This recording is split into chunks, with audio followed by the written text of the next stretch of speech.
पेड़े सारे मैंने रेडी कर लिए हैं और माशाल्लाह देखें कितनी ज़बरदस्त लुक आ रही है माशाल्लाह। वो भी बिल्कुल यूनिक स्टाइल में। अगर आप अपने घर की किसी भी दावत में इनको पेश करेंगे तो इंशाल्लाह आपसे सभी इसकी रेसिपी पूछ के जाएँगे। और मैं अब आपको तोड़ के भी दिखाती हूँ कि ये देखें माशाल्लाह कितने ज़बरदस्त बन के तैयार हुए हैं, देखते ही मुँह में पानी आ जाए। बिस्मिल्लाहिर्रहमानिर्रहीम। अस्सलाम वालेकुम व्यूअर्स, विलेज हैंडीलॉट यूट्यूब चैनल पे आपको खुशामदीद। आज मैं फिर हाज़िर हूँ एक नई और बहुत ही मज़ेदार आलू स्नैक्स की रेसिपी के साथ। आलू स्नैक्स की जो रेसिपी आज मैं आपसे शेयर करने वाली हूँ, अगर आप अपने घर की किसी भी दावत में बना लेंगे तो इंशाल्लाह मेहमान आपसे इसकी रेसिपी पूछ के जाएंगे। बहुत ही कम सामान के साथ बनने वाली बहुत ही मज़ेदार और यूनिक सी रेसिपी है। वीडियो के एंड तक देखिएगा बिना स्किप किए, ताकि पूरी रेसिपी को फॉलो करते हुए आप मुझसे भी ज़्यादा बेहतरीन ये स्नैक्स घर पे तैयार कर सकें। लाइक और शेयर ज़रूर कीजिएगा, चैनल पे नहीं है तो सब्सक्राइब कर लें। तो चलिए चलते हैं, ये मज़ेदार सी रेसिपी बनाना शुरू करते हैं।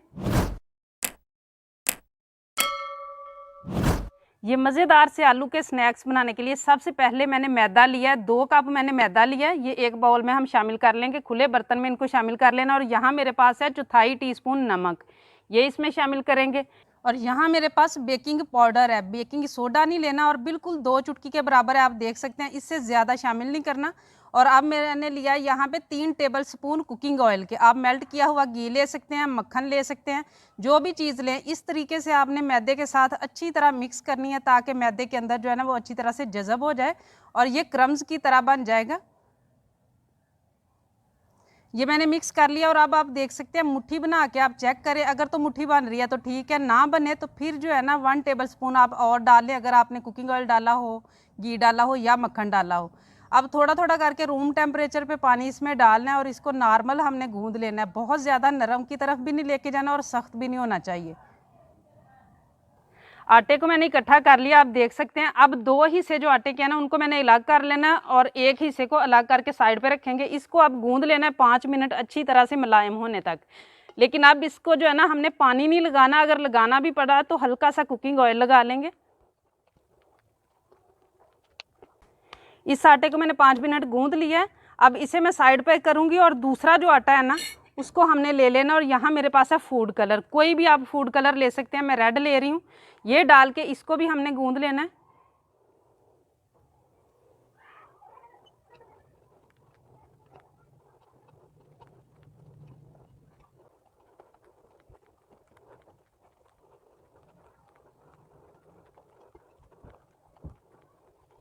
ये वाला आटा भी गूंद के मैंने रेडी कर लिया। अब इसे भी कवर कर देंगे और दोनों को हम रख देंगे कम से कम 10 मिनट के लिए कवर करके, रूम टेम्परेचर पे छोड़ देना, तब तक हम इसकी स्टफिंग तैयार करेंगे। अब यहाँ पे 2 आलू हैं मेरे पास, जिनको मैंने बॉयल करके ठंडे कर लिया है। इनको हमने क्रश करना है। असल में हमने इनको जो है ना वो बहुत ज़्यादा बारीक करना है, आप मैश भी कर सकते हैं और चाहे तो इसकी जगह पे आप जो है ना बॉयल किया हुआ चिकन भी ले सकते हैं, कीमा भी ले सकते हैं।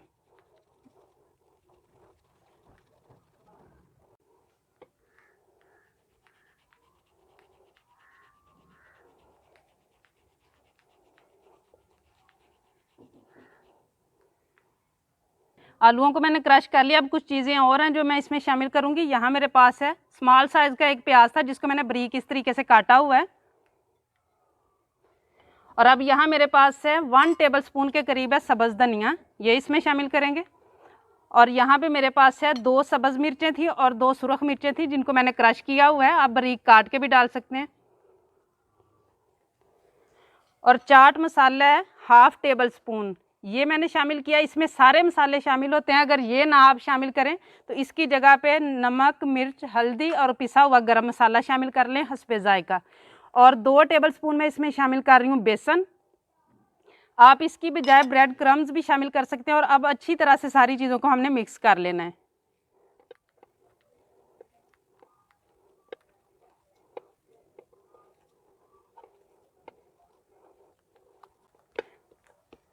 स्टफिंग हमारी रेडी हो चुकी है, आटे को भी पड़े हुए 10 मिनट हो चुके हैं। अब अगला काम हम शुरू करते हैं। अब आटा जो है ना वो सुरख कलर का जो हमने बना के रखा है, पहले उसकी रोटी बेलनी है। मैदा ले लेंगे और पतली सी जो है ना बेल लेनी है, और गोल बेलने की ज़रूरत नहीं है, मैं लंबाई में बेलूँगी। और कोई इसकी शेप का भी नहीं है कि सीधी ना हो या इस तरीके से, जैसे मर्जी कर लें, बस लंबाई में इस तरीके से हमने इसको बेल लेना है पतला सा।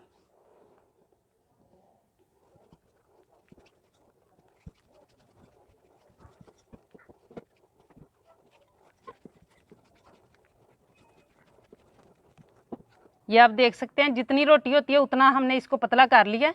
अब इसे मैं साइड पे करूँगी और जो दूसरी रोटी है उसको भी हम इसी तरीके से लंबाई में बेल लेंगे।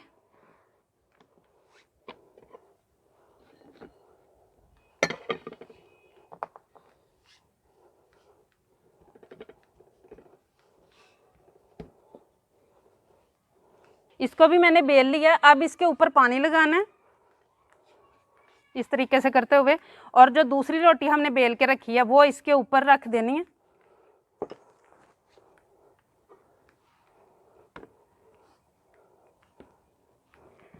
और एक मरतबा प्रेस करके फिर से हमने इसको ऊपर से बेलना है, दोनों को इकट्ठे ही।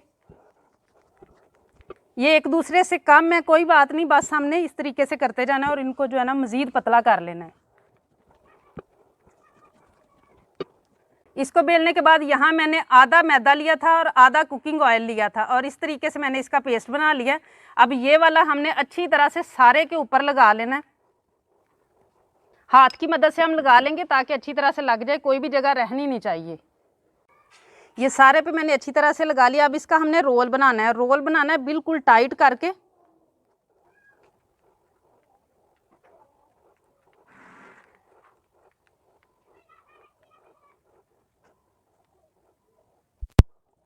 अब इस तरीके से करके और पतला इसको हमने कर लेना है।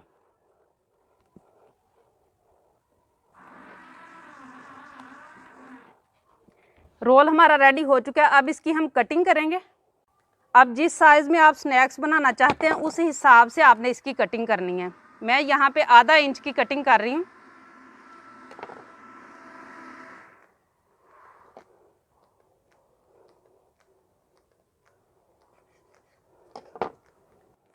अब इसको हल्का सा प्रेस करके इस तरीके से कर लेना है और ये देखिए माशाल्लाह पेड़ा हमारा रेडी है।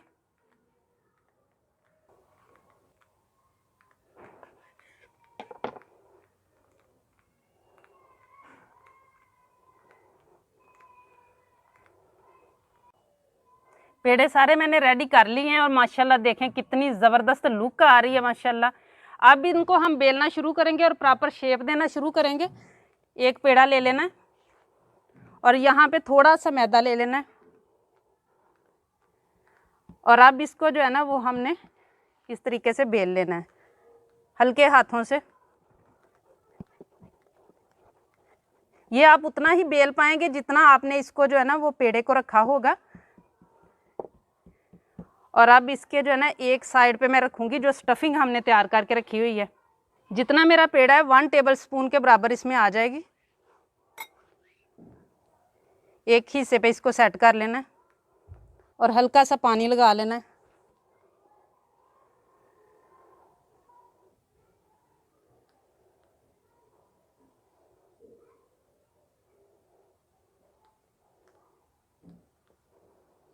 और ये देखें माशाल्लाह कितनी ज़बरदस्त शेप जो है ना वो रेडी हो चुकी है। अब इसी तरीके से मैं सारी शेप रेडी करूँगी। शेप माशाल्लाह सारी रेडी हो चुकी है। अब इसको हम फ्राई करेंगे। इनको फ्राई करने के लिए यहाँ पे कुकिंग ऑयल को मैंने गर्म होने के लिए रखा है, मीडियम गर्म किया हुआ है। आप देख सकते हैं बबल से बहुत ज़्यादा तेज़ जो है ना वो आंच नहीं करनी, बल्कि हल्की पे हमने इसको पकाना है ताकि अच्छी तरह से क्रिस्पी बन के तैयार हों। जितने एक टाइम पे हमारी कढ़ाई में जाएंगे उतने हम इसमें डाल लेंगे। और अभी इनको हमने टच नहीं करना। ये आप देख सकते हैं ऊपर आना शुरू हो चुके हैं, लेकिन अभी हम इनको टच नहीं करेंगे।